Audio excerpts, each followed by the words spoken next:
नमस्कार मित्रांनो, सुप्रभात, शुभ सकाळ. मी प्रथमतः सर्वांचे आभार मानतो माझ्या या नवीन संकल्पनेला दिलेल्या प्रतिसादाबद्दल आणि आपल्या शुभेच्छांबद्दल. आज मी टेक चार्ज या पुस्तकातील दुसरी गोष्ट आपणासमोर सादर करीत आहे. मित्रांनो, करून जावे असेही काही, करून जावे असेही काही, दुनियेतुनिया जाताना, गहिवर यावा जगास साऱ्या, गहिवर यावा जगास साऱ्या, निरोप शेवटचा देताना. स्वर कठोर त्या काळजाचाही, स्वर कठोर त्या काळजाचाही, क्षणभर व्हावा कातर कातर, करून जावे असेही काही, दुनियेतुनिया जाताना. किती सुंदर पंक्ती लिहिल्या आहेत मित्रांनो आयुष्याबद्दल विंदा करंदीकर यांनी. जीवन जगणं ही एक कला आहे. मोर नाचताना सुद्धा रडतो आणि राजहंस मरताना सुद्धा गातो. दुःखाच्या रात्री झोप कुणालाच लागत नाही आणि सुखाच्या आनंदात कुणीही रात्रभर झोपत नाही. यालाच तर जीवन म्हणतात. किती दिवसांचे ते आयुष्य असते. कदाचित आजचे अस्तित्व उद्या नसते.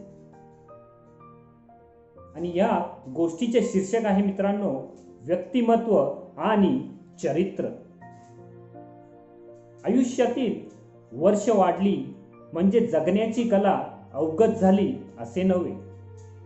वर्ष वाढली म्हणजे शारीरिक वय वाढले. पण जीवन जगण्यासाठी त्यांची वैचारिक बौद्धिक शक्ती आणि चांगले विचार वयाबरोबर वाढतीलच असे नव्हे. त्यासाठी आपल्याला प्रथम चांगले विचार आत्मसात करावे लागतील आणि चांगले विचार आत्मसात करण्यासाठी चांगल्या विचारांची पुस्तके वाचण्याची सवय लावायला हवी. ज्यांची वाचन शक्ती चांगली त्यांच्या वैचारिक शक्तीची वाढ त्यांच्या शारीरिक वाढीपेक्षा दुप्पट होते मित्रांनो. हे एक सत्य आहे. कधी कुणाच्या अंत्यविधीला गेला आहात? नसतील गेला तर जाऊन बघा. ही एकच जागा अशी आहे जिथे काही जबाबदारी नाही, कसलं टेन्शन नाही, कसला त्रास नाही, काही विचार नाही, फक्त कायमचा आराम आणि आराम. पण हा पर्याय जर तुम्ही कुणाला दिलात तर तो कुणी मान्य करणार नाही. कशी विसंगती आहे ना या जीवनाची. त्या अंत्यविधीला गेल्यानंतर फक्त विचार करा, त्या मृत्यूशय्येवर ठेवलेला देह हा आपला आहे. मग बघा, आजपर्यंत आपण काय कमावले आहे हे तेथे उपस्थित असलेल्या लोकांच्या चाललेल्या संवादातून आपल्याला कळेल. आयुष्यात फक्त ध्येय गाठून कोणीही मोठा होत नाही हे त्या मृत्यूशय्येवर कळते. Never design your character, never design your character like a garden where only one can walk. Instead, design your character like a sky where everyone desire to reach. उन्नतीसाठी धडपडत राहणे हा जीवनाचा संकेत आहे. पण केवळ उन्नती आणि उच्च ध्येय जीवनाला सुंदरता देत नाही. बहुतेकदा अति किंवा व्यर्थ उन्नती ही आयुष्यातील सुंदरता फार कमी दर्शविते. उन्नती आणि प्रगती ही व्यवस्थित, शिस्तप्रिय आणि योग्य पद्धतीनेच व्हायला हवी. मगच जीवनाला सुंदरता येते आणि त्याचं रूपांतर एक प्रभावशाली व्यक्तिमत्वात होते. आयुष्यात कमावलेली काही ध्येय माणसाला मोठी तर बनवतात, पण त्याचा व्यक्तिमत्वात तितकीशी भर पडत नाही. व्यक्तिमत्व हे चरित्रावर आधारित हवं, ते ध्येयावर आधारित नको, ही काळाची गरज आहे. अशा व्यक्तिमत्वाला समाज आयुष्यभर विसरत नाही. अशी व्यक्तिमत्व लहान असली तरी समाजावर आपला फार मोठा प्रभाव सोडून जातात. The fragrance of flower spread only in the direction of wind. The fragrance of flower spread only in the direction of wind. But the goodness of person spread in all the direction. आता मी तुम्हाला character म्हणजे चरित्र या character शब्दातील प्रत्येक शब्दाचा अर्थ सांगणार आहे. Start with C. C stands for calm, शांत. असं व्यक्तिमत्व शांत आणि दृढ असतं. कितीही दबाव आला, कितीही अडचणी आल्या तरी हे व्यक्तिमत्व दृढपणे उभं असतं. Instead of focusing on the problem, these people using their energy to focus on the solution. And H stands for happy and good human being.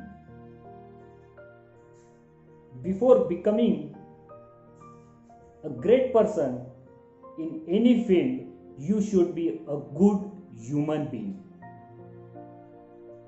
And A stands for approachable. म्हणजे हे व्यक्तिमत्व कधीही कुठल्याही क्षणी हे सर्वांसाठी उपलब्ध असतं. आपण निर्धास्तपणे या व्यक्तिमत्वाकडे जाऊ शकतो आणि आपल्याला त्याच्याकडे प्रत्येक प्रश्नाचं उत्तर तर नक्कीच मिळणार. R stands for religious, धार्मिक, and righteousness. From righteousness, a beautiful line said by Dr. APJ Abdul Kalam. When there is righteousness in the heart, there is beauty in the character. When there is beauty in the character, there is harmony in the home. When there is harmony in the home, there is order in the nation. When there is order in the nation, there is peace in the world. बघा मित्रांनो, start with the righteousness, end with the peace in the world.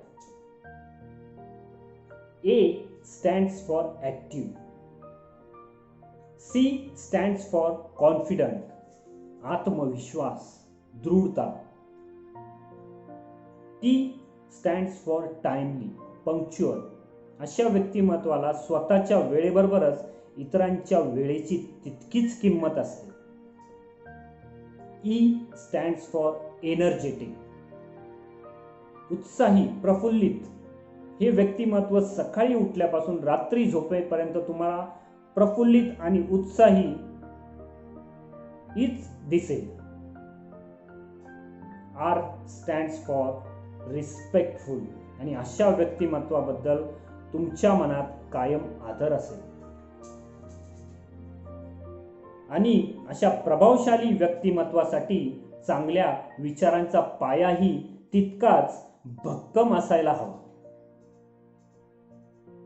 आणि आचार्य चाणक्यांनी म्हटल्याप्रमाणे अपने विचारों को वश में रखो, अपने विचारों को वश में रखो, यही तुम्हारी वाणी बनेंगे, यही तुम्हारी वाणी बनेंगे. अपने वाणी को वश में रखो, अपने वाणी को वश में रखो, यही तुम्हारा कर्म रहेंगे, यही तुम्हारे कर्म बनेंगे. अपने कर्मों को वश में रखो, अपने कर्मों को वश में रखो, यही तुम्हारा चरित्र होगा. और अपने चरित्र को वश में रखो, यही तुम्हारा भाग्य होगा. किती सुंदर आणि अप्रतिम अशी चरित्राची व्याख्या आचार्य चाणक्यांनी केली आहे मित्रांनो. आणि जाता जाता पुन्हा एकदा काही पंक्ती आपणासमोर सादर करतो. किसी ने खूब कहा है दोस्तों, किसी ने खूब कहा है दोस्तों, ये जीवन एक रंगमंच है, ये जीवन एक रंगमंच है. इस रंगमंच पर अपनी भूमिका इस तरह से निभाओ, इस जीवन के रंगमंच पर अपनी भूमिका इस तरह से निभाओ कि आपकी भूमिका खत्म हो जाने पर भी, कि आपकी भूमिका खत्म हो जाने पर भी रंगमंच की तरफ देखकर लोग तालियां बजाते रह जाए, लोग तालियां बजाते रह जाए.